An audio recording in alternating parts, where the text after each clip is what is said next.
Pinuntahan ni Colleen si Cherry. Cherry, Colleen, bakit? Anong problema?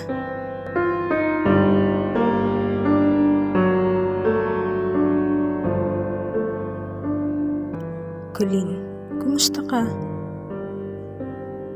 Cherry, okay ako. Ikaw mukhang hindi okay. Colleen, hindi mo pa ba napapanood?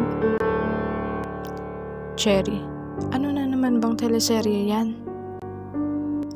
Colleen, hindi ito teleserye.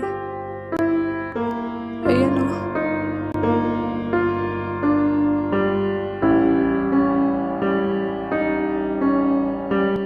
Cherry, si Seb ba to? At si Floravel?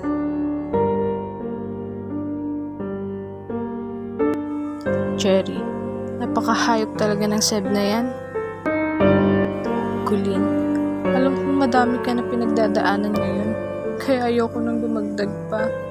Cherry, ano ka ba? Best friend kita, at nandito ako para sa'yo, kahit anong oras mo pa akong puntahan. Colleen, ang sakit? Ang sakit-sakit, Cherry.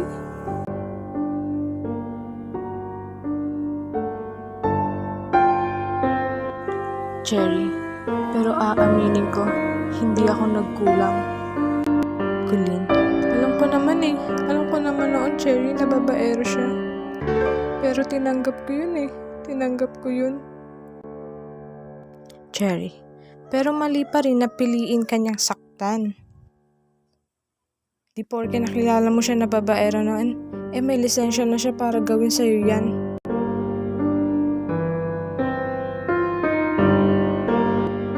Colleen, kasal kayo, sumumpa kayo sa isa't isa. At gago siya para lokohin ka niya. Colleen, natangtang ako kasi tinanggap ko pa yun para piliin pa siya. Di ko na yata kaya to, na alam lahat ng tao. Pakiramdam ko pinag-uusapan nila ako. Sobra na. Durog na dignidad ko Mga immoral sila. Cherry, makinig ka sa akin, Colleen. Ang gawin mo dyan sa galit mo, gamitin mo yan. Para mas tumatag ka, huwag mo iwan si Seb. Dahil kapag ginawa mo yan, hinayaan mo na silang manalo. At huwag mong ibigay sa kanila yon. Parusahan mo siya. Para magtanda. Mahirapan mo siya, gaya ng sakit na naramdaman mo ngayon. Andito ako, Colleen. Kaibigan mo ko, kakampi mo ko. Huwag mong hayaan na gawin nila sa'yo to. Cherry si Drew sa labas ng kwartong pinagkulangan nito. Cherry, Drew, alam mo na ba ang latest?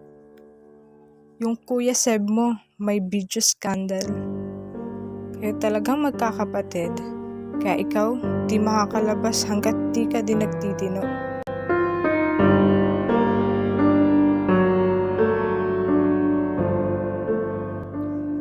Tinignan ni Cherry ang dalang bag ni Drew bago sa pilitang kinulong sa kwarto nila.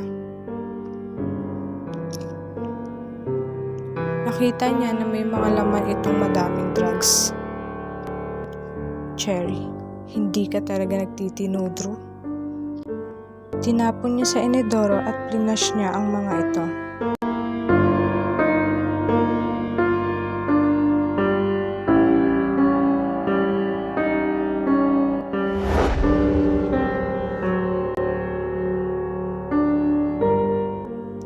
Mayor, pinapatawag po kayo ni Gov.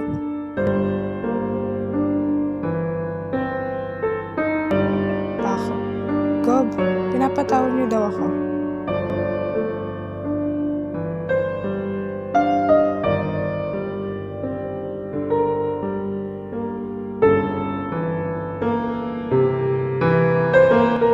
Gov, alam mo naman na malalapit na kayo sa akin magkakapatid.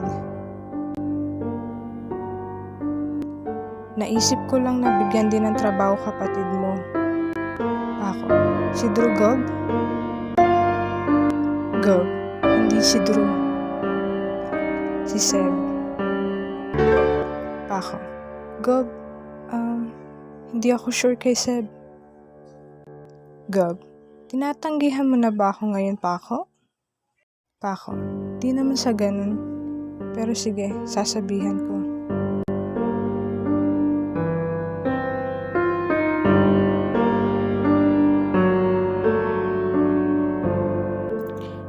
Inutos ni Paco na gawin lahat ng makakaya para mabura lang ang copy ng scandal ni Seb.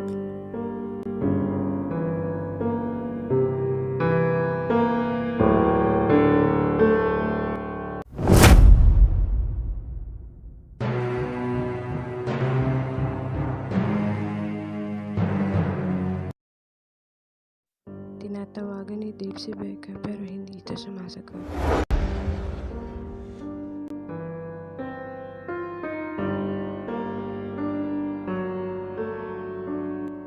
Bigla na lang sumulpot si Cherry sa tabi niya.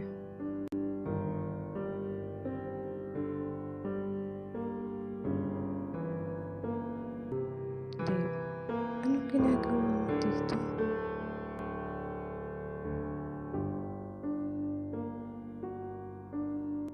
Cherry, wala. Naisip ko lang baka kailangan mo ng karamay. Nawala si Becca ngayon. Baka malungkot ka, Dave. Thank you. But, okay ako. Cherry, so aalis na pala ako? Dave, no, stay, please. Cherry, akala ko bawal na ako dito eh. Dave, syempre hindi. Cherry, hindi? Dave, Cherry, bakit ka pala pumunta dito? So, something you need?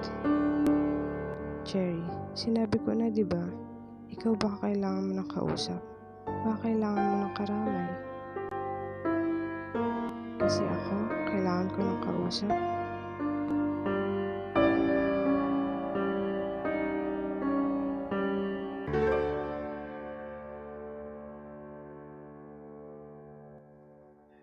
Cherry, tara. Pag nalalapit talaga ako sa dagat, parang nawawala problema ko. Dave, problema? Cherry, naisip ko pa din kasi yung kay Colin. Gusto kong makatulong sa kanila. Gusto kong maging okay sila. Dave, ako din. Pero baka malay mo, dahil sa scandal nila, matauhan na si Seb sa mga kalokohan niya. Cherry, bakit kaya nababae si Seb? Di ko alam, pero alam mo naman si Seb, binata pa lang. Cherry, anong binata? Bata pa lang, maloko na. Dave, yeah, maloko na. Cherry, pero di ba pag mahal mo yung isang tao,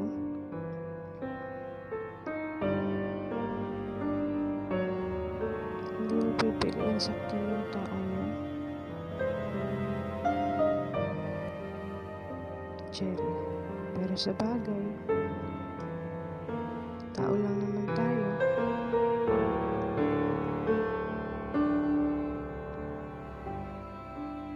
Hindi perfecto, nadadalib din sa tukso.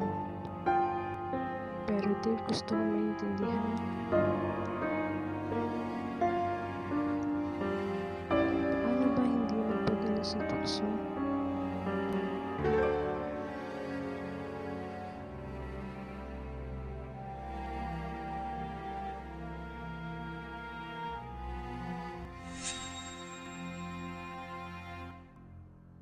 Sinilong ni Dave si Cherry dahil umulan na.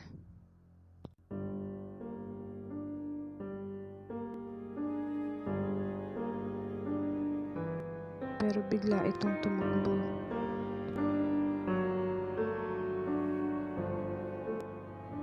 Cherry, bakit mo kasi ako iniwan, Dave? Dave, Cherry, sinabi ko na sa'yo. Dahil kay Drew.